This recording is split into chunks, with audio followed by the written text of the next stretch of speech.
नमस्ते दोस्तों, हेलो दोस्तों, वेलकम टू कार हब। बहुत दिन के बाद आज फिर से वीडियो बनाने का टाइम मिला है।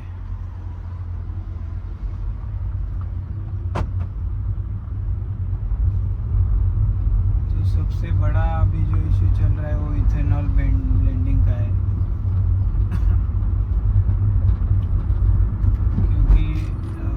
जो अभी 20% इथेनॉल ब्लेंड करके पेट्रोल आ रहा है, उसकी वजह से सबको प्रॉब्लम हो रहे हैं।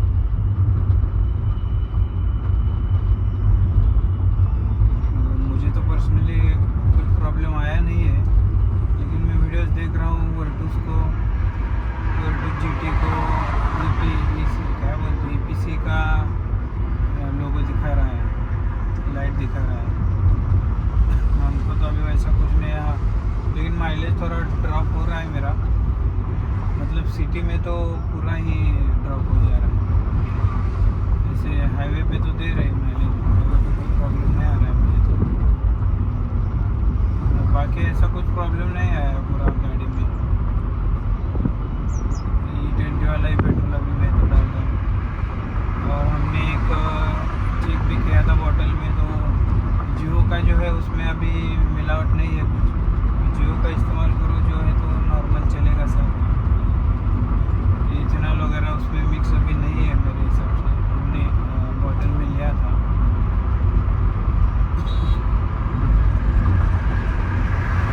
रेगुलर हम जो करते हैं इसमें तो इथेनॉल आता है।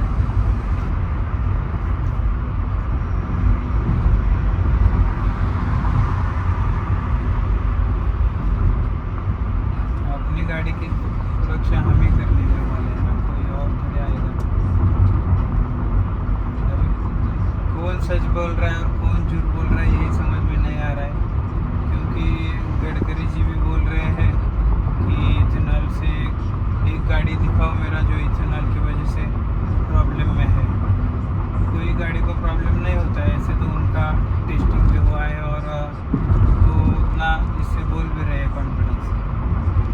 लेकिन रोड पे तो प्रॉब्लम दिख रहे हैं, रील्स आ रहे हैं लोगों के, बार बार लोग बता रहे हैं। तो बीच में वो इनका भी हुआ था, क्या मेहता कुछ तो नाम है ना उनका, इनोवा का प्रॉब्लम आया था, तो टोयोटा ने खुद ने उनका गाड़ी चेक किया है और प्रॉब्लम इथेनॉल की वजह से नहीं है, ऐसा बताया गया है। तो अभी कौन सच बोल रहा है कौन झूठ बोल रहा है कुछ समझ में नहीं आया भाई। खुद से खुद की टेस्टिंग करो, खुद से खुद जान लो। अभी BMW ने भी बोल दिया है कि E20 के लिए हमारी गाड़ियाँ नहीं बनी है, कंपेटेबल नहीं है। तो अभी वो भी एक बात हो गई है। अभी तो डीजल में भी आने वाला है बोल के सोचा है। सीधी बात है कि तुम लोग पेट्रोल इस्तेमाल ही करना बंद करो, ऐसा बता रहा है सरकार। ईवी के लिए भी अभी रजिस्ट्रेशन का 0 कर दिया है। तो वो क्यों 0 कर दिया है? वही बात हो गई ना कि तुम सब ये गाड़ियाँ छोड़ के ईवी में चले जाओ। ईवी की बात ही अलग है, ईवी को कोई भी कंट्रोल कर सकता है। अभी मैंने वो दिल्ली में वाला ऑटो में देखा, वो एक ऐप है, उससे डायरेक्ट ऑटो जगह पे रुक जा रही है। तो ऐसा प्रॉब्लम हो रहा है। मतलब वो तो अभी ऑटो वाला है, उसको परेशान करने के लिए उतना कर रहे हैं, लेकिन आगे जाके कोई भी गाड़ी कंट्रोल करेगा तो क्या फायदा है उसका? ये सरकार हमें किस ओर ले जाना चाहती है वही समझ में नहीं आ रहा। इथेनॉल अगर मिक्स किया है तो पेट्रोल का प्राइस तो कम करो। पेट्रोल का प्राइस भी उतना ही है, क्या फ़ायदा क्या हो रहा है?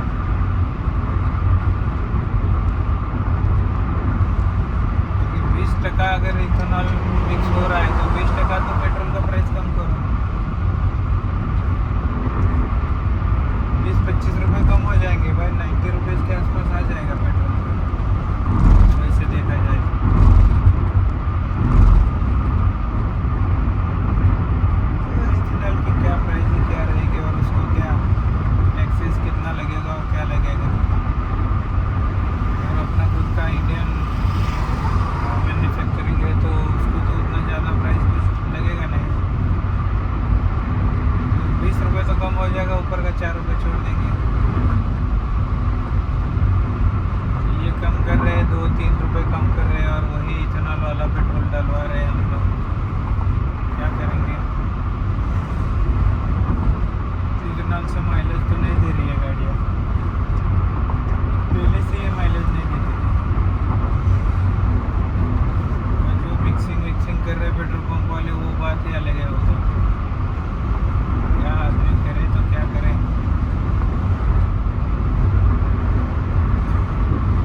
सबसे अच्छी लगती थी पेट्रोल की कार, क्योंकि चाहे वो डायरेक्ट पेट्रोल भरो और निकल जाओ, कोई टेंशन नहीं है। डीजल में भी टेंशन आया था, वो क्या पीपीएफ का ये भरने का लिक्विड, वो थोड़ा टेंशन था, वो अलग हो गया। और इसका पेट्रोल का भी ये टेंशन थी। पर सीएनजी का तो लाइन में खड़े रह रहे के ही बुरा हाल है। अभी सिर्फ बचा है ईवी, जो मतलब मेरे हिसाब से अभी प्रॉब्लम नहीं है, लेकिन उतना अपडेटेड बैटरी क्वालिटी भी नहीं है अपने पास।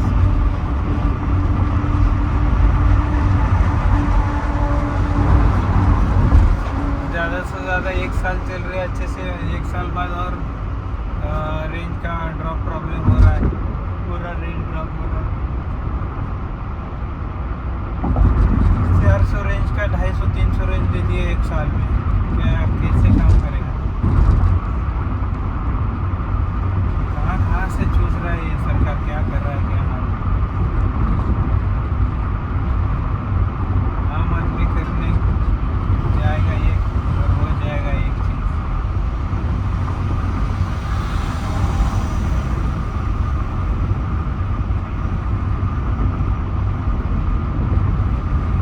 वैसे तो इतना फर्क नहीं पड़ रहा है, 120 का भी पेट्रोल हुआ तो हम तो डालेंगे 500 का ही, 120 का होने दे या 100 का होने दे।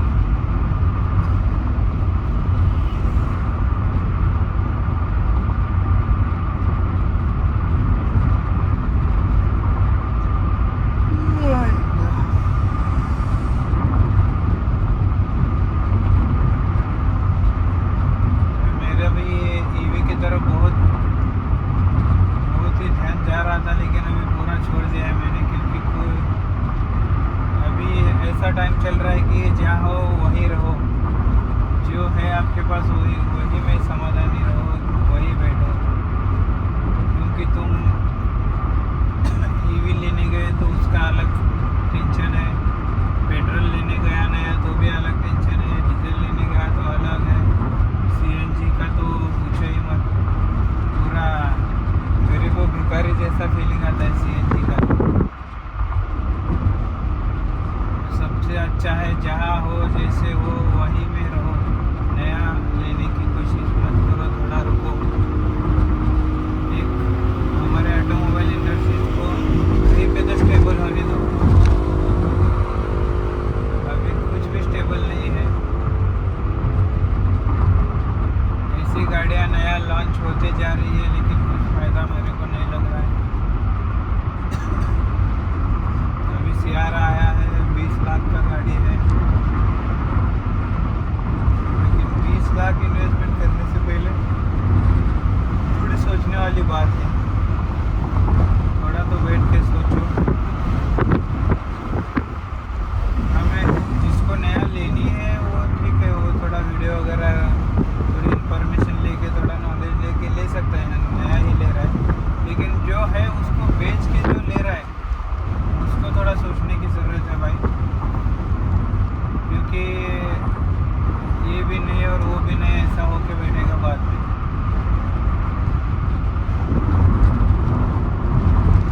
अभी मैं इसी का पूरा काम करके ले रहा हूँ और यही इस्तेमाल करने वाला हूँ, कोई ईवी नहीं या सीएनजी नहीं, कुछ नहीं करने वाला। अपने पास एक पोलो है और एक है एर्टिगा, तो उतने में अभी आराम से चलाने का।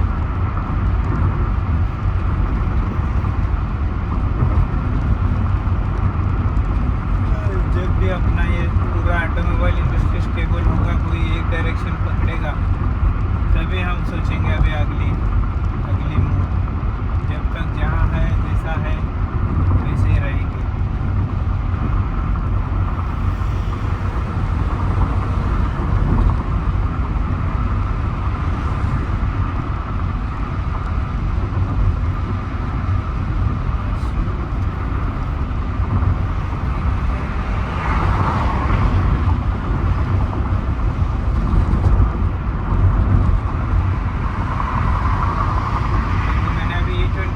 डलवाया हुआ है,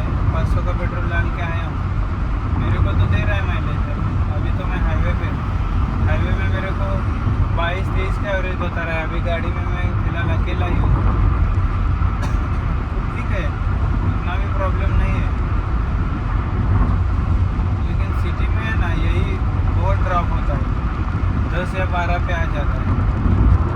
मतलब अभी वो पेट्रोल का ही प्रॉब्लम है, ऐसे भी मैं नहीं बोल सकता, क्योंकि ये है पोलो GT, इसका सिटी में माइलेज कम ही आता है। लेकिन मैं निकालता था 13-14 का तो निकालता था। क्या प्रॉब्लम हो गया है समझ में नहीं आ रहा है। देखिए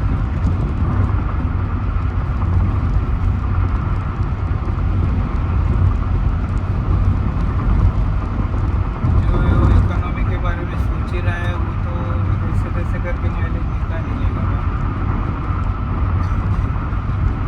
क्या ज़्यादा से ज़्यादा क्या करना होता है, ऐसे डॉलर पे कर देना न्यूट्रल और एकदम हल्का पंजा चलाना, फिर वो माइलेज मिल जाएगा। 20 का माइलेज कोई भी गाड़ी निकाल देगी ऐसे चलाएंगे।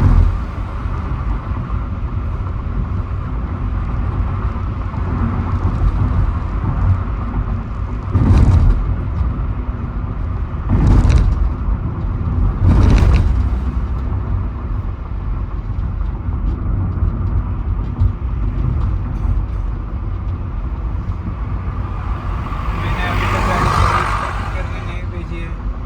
गाड़ी में सिर्फ मैंने ऑयल टॉपअप करके लिया था, मैंने खुद नहीं किया था, और ब्रेक पैड भी पूरे चेंज कर लिए थे। उसका वीडियो डाला रहेगा या नहीं मुझे याद नहीं है, लेकिन इतना ही काम किया है गाड़ी में अभी तक। 1,07,000 किलोमीटर हो गया है गाड़ी का। हाँ, एक कूलेंट का थोड़ा मेरे दोस्त ने क्या किया था, अपना रहता है पिंक वाला कूलेंट और उसने डाल दिया था ग्रीन वाला, तो वही सिर्फ थोड़ा क्लियर करके ना नया डाल देने का है। तो बाकी कोई प्रॉब्लम नहीं है, बाकी तो एकदम आराम से मक्खन चल रही है गाड़ी।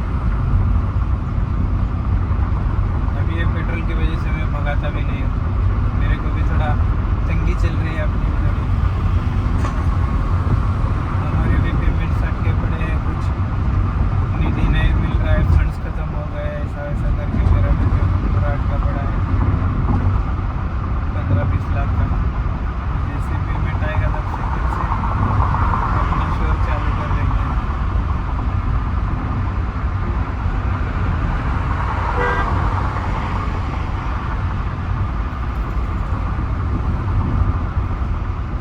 बीजेपी ने तो पूरा खेल ही ख़त्म कर दिया है पॉलिटिक्स का,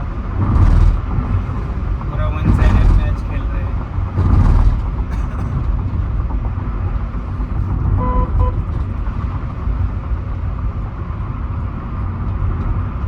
सबका खेल ख़त्म कर दिया, बड़े बड़े धुरंधर देखे मैंने।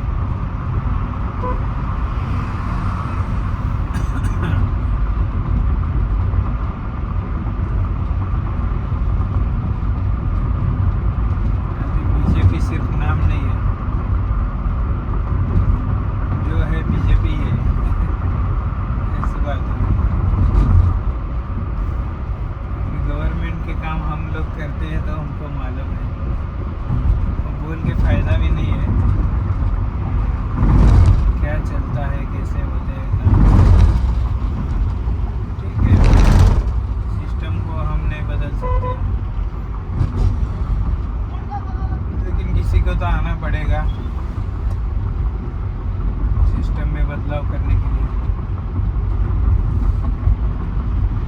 क्योंकि हम काम ले रहे हैं। अभी गवर्नमेंट का समझो हमने काम लिया, तो पहले हम मिनिमम बता रहा हूँ, मिनिमम 5% बिलो हम टेंडर भरते हैं। मिनिमम 5 से तो नीचे ही रहता है, फिर भी मिनिमम 5% का पकड़ो। तो पहले मेरा टेंडर का 100% में से 5% घट गया, आ गया 95 पे। उसमें से 18% GST जा रहा है, तो 18% GST छोड़ो, कितना हुआ? 95 से 18 घटाया तो 85 और 75 और 77 हो गया। 77% में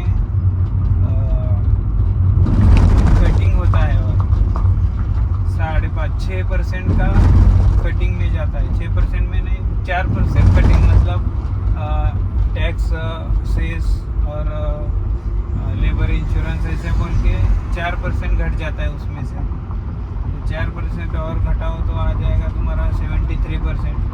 73% में से 3% लेता है जूनियर इंजीनियर, और दो या 1% लेता है डेप्यूटी। तो इसका घटा दो 4% और 69% हो गया।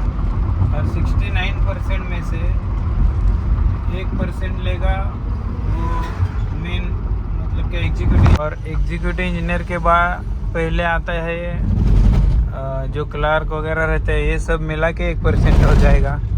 तो 2% वो भी घटाओ, 69 से हो गया 67। तो 67% में जो सरपंच होता है और ग्राम सेवक होता है, वो कम से कम बोल रहा हूँ, कम से कम 6 या 7% तो लेगा। तो उसका 7% घटा है तो हो गया 60%। तो 60% में मुझे बोलो कि काम करना है मुझे, 60% में पूरा काम करके मुझे प्रॉफिट रखना है। तो मैं काम कितने में करूँ या और प्रॉफिट कितना रखूँ। अभी मेरा बात अलग है, हम लोग उतना नहीं देखते प्रॉफिट के बारे में। मेरे काम भी आपको दिखाता हूँ, मेरा काम एकदम क्लियर रहता है। भले ही मुझे प्रॉफिट एकदम 0 के लेवल पे भी रहने दो, काम हम लोग क्लियर करते हैं, ऐसा बात है। लेकिन अभी बाहर के जो कॉन्ट्रैक्टर है वो लोग तो काम नहीं कर रहे, पूरा ऊपर का काम चल रहा है। तो उसकी वजह से ही ये हो रहा है, पुल गिर रहे हैं, रास्ते पूरे उखड़ जा रहे हैं, एक्सीडेंट वगैरह हो रहे हैं, उसमें पूरा कटछट चल रहा है। तो ये बात है, ये कोई तो बात मेरी सुन लो और ऊपर तक पहुंचा दो। जो ईमानदार किधर आदमी बैठा है वो कुछ कोशिश करेगा तो हो जाएगा भाई कुछ। क्योंकि अगर मैंने यही 60% में से एक 10% भी प्रॉफिट अगर पकड़ा तो 50% में मुझे काम करना है। और 50% में मैं क्या क्वालिटी का काम करूँगा तुम ही लोग सोचो। और उसमें भी क्या हुआ है, पहले ही सरकार ने पूरा मुफ्त में देना चालू कर दिया है, और खाना वगैरह सब फ्री में मिलता है पहले तो, पूरा धान वगैरह। और उसके बाद ये हमारे महाराष्ट्र में लाड़की बहन योजना बोल के निकाला है, तो 3000 रुपये महीने का वो अलग से मिलता है। तो पहले ही लेबर का हमको प्रॉब्लम चल रहा है, लेबर को सब फोकट में मिल रहा है तो लेबर नहीं आ रहा है, जो आता है उसका रेट भी उतना ज़्यादा बढ़ गया है।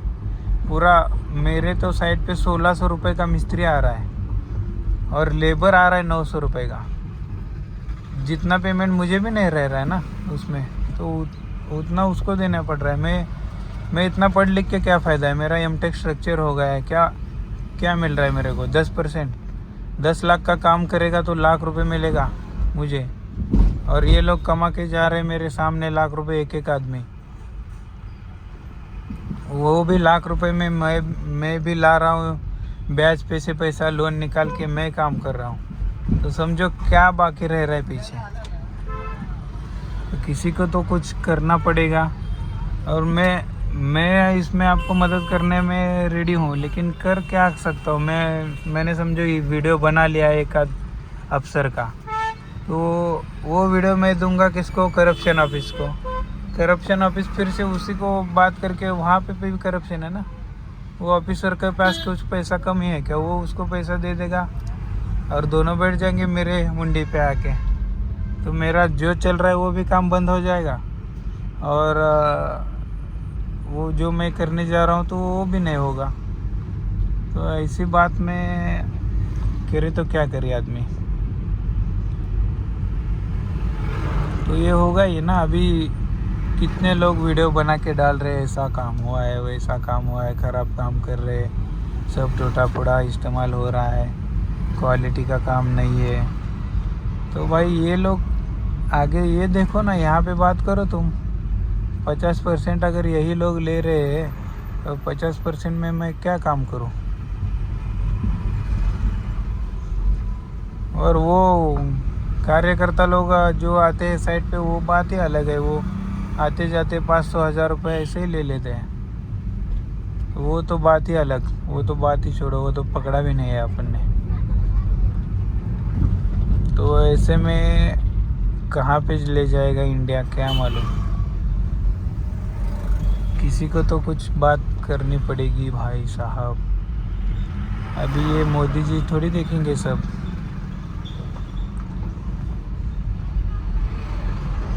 कोई तो ये बातें मोदी जी तक पहुंचाओ। मैं एक नॉर्मल कॉन्ट्रैक्टर हूँ, और इतना सब मैं जब काम भी करता हूँ कंप्लीट, तो मेरे को टाइम पे बिल भी नहीं निकलता है मेरा, क्योंकि सामने में फंड्स अवेलेबल नहीं है। फंड्स ये लोग हमारे फंड्स इस्तेमाल कर रहे हैं इनके बाकी काम के लिए, सीधा सीधा। और बताते भी है, हमने ये फंड्स यहाँ पे यूज़ किया है, आपका बिल आने में टाइम लगेगा। अरे ऐसा टाइम लगेगा तो काम ही क्यों करवा रहे हैं पहले से? पहले आपका सब होने दो, फिर हमारे फंड्स रखो, फिर काम करवाओ, फिर काम निकालो, टेंडर निकालो।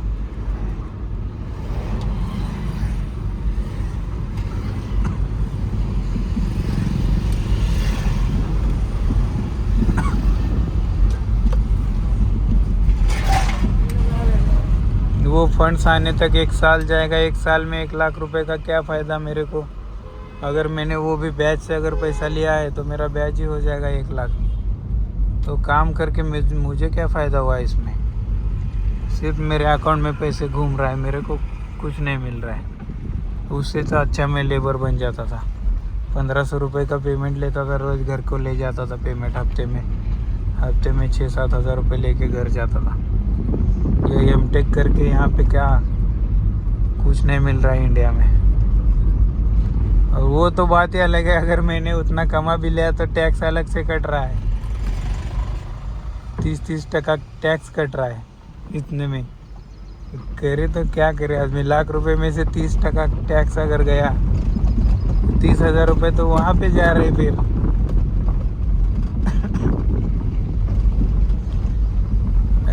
मैं तो उन लोगों को मानता हूँ जो इंडिया में ईमानदारी से बड़े हो रहे हैं, पैसों के फाइनेंस के इसमें बोल रहा हूँ।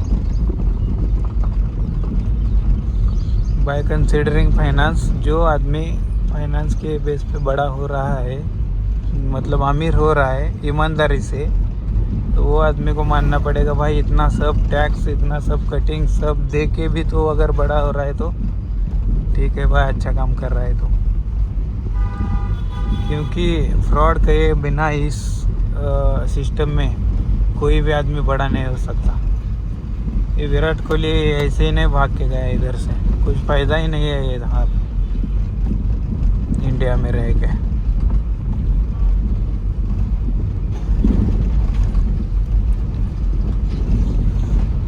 इतना सब मैं जो बोल रहा हूँ, ये सब यंगस्टर में भरा पड़ा है इंडिया के। किसी से भी पूछ लो ये बात, अगर मेरी गलत है बोलेगा तो मैं डिलीट कर दूंगा, पहले सेकंड में वीडियो डिलीट कर दूंगा, ये अगर गलत है बोल रहा है। हाँ, लेकिन वो ईमानदार आदमी चाहिए, नहीं तो कोई वही पॉलिटिशियन में से ही कोई एक रहेगा जो तू बोल रहा है गलत है, ऐसा नहीं है, क्योंकि उसने भी परसेंटेज खाया है ना, वो क्यों सच बोलेगा। तो ठीक है भाई लोग, अभी आज के लिए इतना काफ़ी है, बाकी बातें करेंगे आराम से। तो चलिए अब हम निकलते हैं।